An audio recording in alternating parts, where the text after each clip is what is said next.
और इस वक्त की बड़ी खबर का रुख कर लेते हैं। आपको बता दें कि बीजेपी पार्षद ने की शर्मनाक हरकत, महिला और नाबालिग लड़की के साथ की शर्मनाक करतूत। रुद्रपुर में बीजेपी नेता के खिलाफ पॉक्सो के तहत एफआईआर दर्ज हुई है। वार्ड नंबर 8 से बीजेपी पार्षद है आरोपी शिव कुमार गंगवार।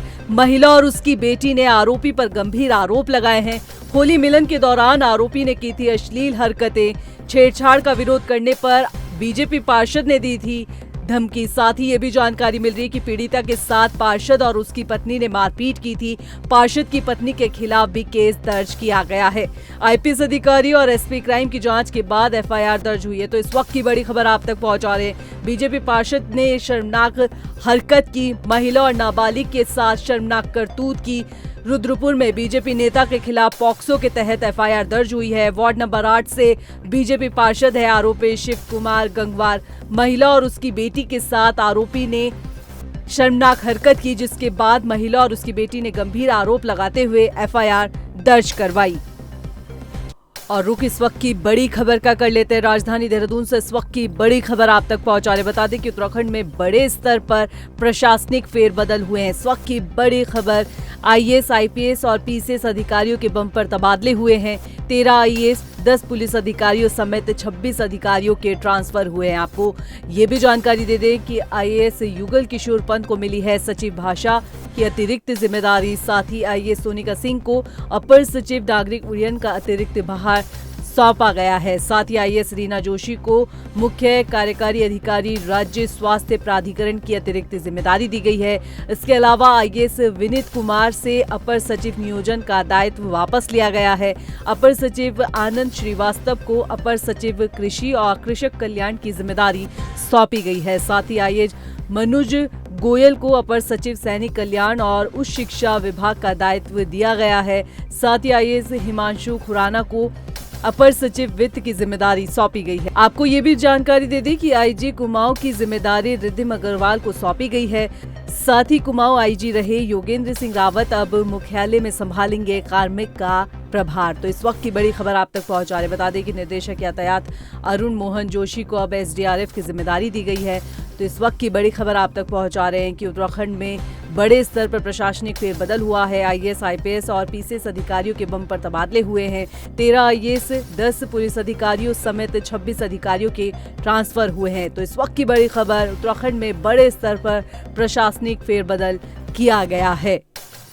और अगली खबर का रुख कर लेते इस वक्त की बड़ी खबर आप तक पहुंचा रहे हैं कि मंत्री पद से मुक्त हुए प्रेमचंद अग्रवाल।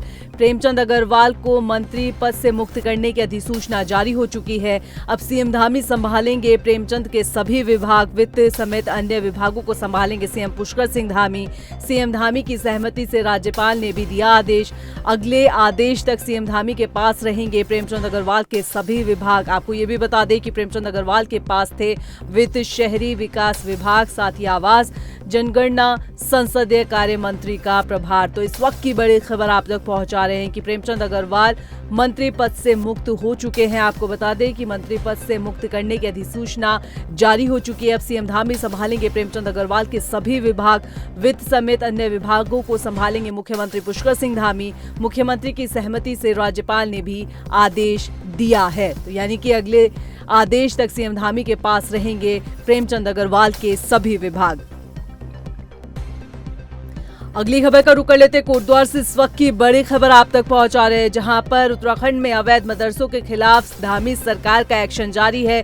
तो इस वक्त की बड़ी खबर कोटद्वार से आप तक पहुंचा रहे हैं। बता दें कि कोटद्वार के ग्रांस्टनगंज में अवैध मदरसा सीज हुआ है। तो इस वक्त की बड़ी खबर, आपको ये भी जानकारी दे दें कि उत्तराखंड में अवैध मदरसों के खिलाफ धामी सरकार का एक्शन जारी है और ऐसे में अब कोटद्वार के ग्रांस्टनगंज में अवैध मदरसा सीज हुआ है। स्थानीय प्रशासन की टीम ने कार्रवाई की है, सीज की कार्रवाई की है। एसडीएम सोहन लाल सैनी ने ये जानकारी दी है। आपको बता दें कि टीम ने ग्रांस्टनगंज मदरसे का निरीक्षण किया था। जांच में मदरसा अवैध पाया गया था। तो इस वक्त की बड़ी खबर कोटद्वार से आप तक पहुंचा रहे हैं, जहां पर उत्तराखंड में अवैध मदरसों के खिलाफ धामी सरकार का एक्शन चल रहा है। तो कोटद्वार के ग्रांस्टनगंज में अवैध मदरसा सीज हुआ है।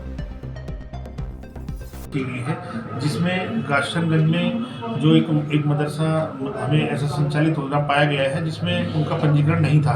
तो पंजीकरण न होने के कारण उसको जो है तत्काल प्रभाव से जो है सील कर दिया गया है। इसमें हमारे साथ में जो है पुलिस विभाग सीओ साहब थे, साथ ही समाज कल्याण विभाग से थे और बीओ साहब एजुकेशन डिपार्टमेंट से।